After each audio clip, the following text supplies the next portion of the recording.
Assalamualaikum dan selamat sejahtera. Hari ini kita sambung bayu laut. Okey, apa itu bayu laut?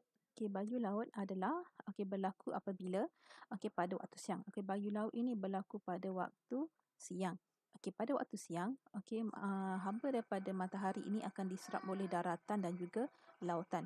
Okey, daratan akan menyerap lebih banyak haba, dan darat akan lebih cepat panas berbanding laut. Jadi udara yang berada di atas daratan lebih panas berbanding udara yang berada di atas lautan. Okey, udara di daratan ini lebih cepat panas berbanding udara di lautan.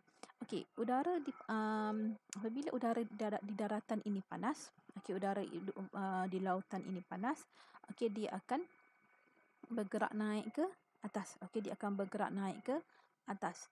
Okey, dan udara sejuk pula. Okey, udara sejuk akan turun ke bawah. Okey, udara sejuk akan turun ke bawah. Jadi udara di daratan ini dia mengembang dan menjadi kurang tumpat dan dia akan naik ke atas. Okey, dia akan naik ke atas. Okey, udara yang sejuk pula. Okey, udara yang sejuk di bahagian atas ini akan bergerak ke lautan. Okey, akan bergerak ke lautan untuk menggantikan udara panas. Okey, untuk menggantikan udara panas. Okey, akan menggantikan udara panas dan udara akan bergerak. Okey, udara sejuk di sini akan bergerak ke daratan yang lebih panas. Okey, udara di sini lebih panas. Jadi udara di atas akan turun ke bawah. Okey, yang ini pula akan bergerak ke sini untuk menggantikan udara sini yang lebih panas. Jadi udara di daratan, okey, panas. Okey, dia menjadi kurang tumpat, naik ke atas. Okey, kita akan naik ke atas, manakala udara di sini yang kurang tumpat yang lebih tumpat berbanding di daratan. Okey, ini lebih tumpat berbanding daratan. Dia akan bergerak ke daratan untuk menggantikan udara di bahagian daratan. Okey, udara di daratan tadi naik ke atas. Okey, dia naik ke atas dan udara di sini kurang lebih tumpat berbanding sini, dia akan bergerak untuk menggantikan udara panas di sini. Okey, udara sejuk sini akan bergerak ke daratan untuk menggantikan udara panas di daratan yang telah bergerak ke atas. Jadi di sinilah bila ada pergerakan udara ini menyebabkan berlakunya bayu laut, ataupun tiupan angin dari lautan ke daratan pada waktu siang. Jadi pada waktu siang kita dapat rasa udara tiupan angin dari darat lautan ke daratan. Ini kita panggil bayu laut. Okey, macam mana dia berlaku tadilah saya dah terangkan. Udara panas di daratan. Disebabkan darat ini menyerap lebih banyak haba, darat lebih cepat panas. Jadi udara yang panas di daratan ini akan naik ke atas dan udara yang sejuk di lautan akan bergerak ke daratan untuk menggantikan udara di daratan yang naik ke atas tadi. Okey. Okey, boleh? Okey, itu adalah bayu laut. Sekarang kita lihat bayu darat. Jadi bayu darat ini berlaku pada waktu malam. Okey, pada waktu malam pula, pada siang tadi, darat dan lautan dipanaskan oleh cahaya matahari. Okey, pada waktu malam pula, darat dan lautan akan membebaskan haba. Okey, dia dah tak siang, dia dah serap haba, jadi malam dia akan bebaskan haba. Jadi pada waktu malam pula, darat dia akan bebaskan haba lebih cepat. Okey, dia akan bebaskan haba lebih cepat. Okey, berbanding lautan. Jadi pada waktu malam, udara di lautan ini lebih suhu di lautan ini lebih tinggi berbanding suhu di daratan. Okey, udara di lautan lebih panas berbanding udara di daratan. Jadi udara yang lebih panas di lautan ini akan naik ke atas. Okey, dia menjadi kurang tumpat dan dia naik ke atas. Dan udara sejuk yang lebih tumpat yang di daratan ini akan bergerak ke bawah dan bergerak ke arah lautan untuk menggantikan udara di sini. Okey, jadi pada waktu malam kita akan lihat, kita akan dapat rasai udara bergerak dari daratan ke lautan. Okey, jadi kedua-dua bayu darat dan bayu laut merupakan aplikasi konsep perolakan haba. Okey. Okey, kita lihat konduktor haba. Okey, kita lihat konduktor haba. Apa itu konduktor haba? Okey.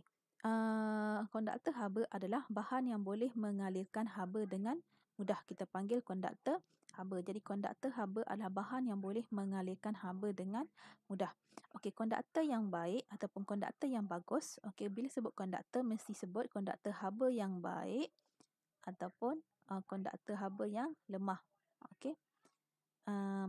Okey, konduktor haba yang baik ataupun yang bagus, dia cepat panas dan juga cepat sejuk. Dia cepat panas dan juga cepat sejuk. Okey, biasanya konduktor haba ini adalah bahan logam. Selalunya bahan logam kita katakan dia adalah konduktor haba. Okey, okey, untuk periuk ni kita lihat, okey, bahagian badan periuk diperbuat daripada logam. Okey, sebab dia adalah konduktor haba. Manakala pemegang ini kita buat daripada bahan penebat haba. Okey, sama juga dengan seterika. Okey, seterika pada bahagian bawah ini kita gunakan logam untuk mengalirkan haba. Jadi logam ini merupakan konduktor haba yang baik. Okey, konduktor haba yang baik. Mesti sebut konduktor haba yang baik. Kalau tulis konduktor haba saja tak betul. Okey, mesti tulis konduktor haba yang baik. Okey, sekarang kita lihat pula penebat haba. Penebat haba juga sama. Dia ada penebat haba yang baik dan juga penebat haba yang lemah. Okey, apa itu bahan penebat haba? Bahan penebat haba adalah bahan yang menghalang pengaliran haba. Okey, penebat haba mengurangkan kadar kehilangan haba. Okey, mengurangkan kadar kehilangan haba. Jadi penebat haba ini biasanya bahan bukan logam. Okey, kalau periuk ini tadi, kalau badan diperbuat daripada konduktor haba yang baik, bahagian pemegang ini pula kita diperbuat daripada penebat haba yang baik. Okey, untuk menghalang haba daripada mengalir ke tangan kita. Sama, ini bahagian sini juga kita gunakan penebat haba. Okey, kalau setrika tadi bahagian bawah tu kita guna konduktor haba yang baik, bahagian pemegang ini kita guna penebat haba yang baik. Okey, untuk mengelakkan haba daripada mengalir ke tangan kita. Okey, sekarang kita lihat keseimbangan terma. Apa itu keseimbangan terma? Okey, sentuhan terma akan berlaku apabila dua objek bersentuhan untuk memindahkan haba. Okey, contohnya ada objek A dan objek B. Okey, kita letakkan secara bersebelahan. Jadi dia bersentuhan. Jadi bila bersentuhan, objek A akan mengalirkan haba ke objek B, manakala objek B juga akan mengalirkan haba ke objek A. Okey, jadi keseimbangan terma. Okey, apa itu keseimbangan terma? Kita katakan keseimbangan terma antara dua objek tercapai apabila tiada haba bersih dipindahkan. Haba bersih dipindahkan. Dan suhu kedua-duanya mempunyai suhu yang sama. Okey, contohnya. Okey, contohnya objek A memindahkan haba sebanyak 900 Joule. Okey, objek B pula, objek A memindahkan haba sebanyak 900 Joule ke objek B. Objek B pula memindahkan haba sebanyak 500 Joule ke objek A. Haba bersih, pemindahan haba bersih adalah, kita tolak 900 tolak dengan 500. Jadi 400 Joule. 400 Joule ni dari mana? Dari objek A ke objek B. Jadi ini adalah haba bersih 400 Joule. Okey, jadi haba ini, dia akan berlaku pemindahan haba, sehinggalah keseimbangan terma tercapai. Apa itu keseimbangan terma? Apabila haba bersih ini adalah kosong. Okey, bila masa jadi kosong? Apabila objek A memindahkan haba ke objek B sama dengan nilai haba yang dipindahkan oleh objek B ke objek A. Jadi ini berlaku apabila suhu kedua-dua ini adalah sama. Jadi contohnya jika suhu objek A adalah 50 darjah Celsius, objek B juga 50 darjah Celsius. Jadi objek A akan memindahkan sebanyak contohnya 900 Joule, manakala objek B pula akan memindahkan juga 900 Joule ke objek A. Jadi ini kita katakan keseimbangan tercapai. Kenapa? Haba bersih adalah kosong. 900 dari A ke B, 900 juga dari B ke A. Dan suhunya adalah sama. Jadi ini keadaan di mana keseimbangan terma tercapai. Okey, jadi itu saja.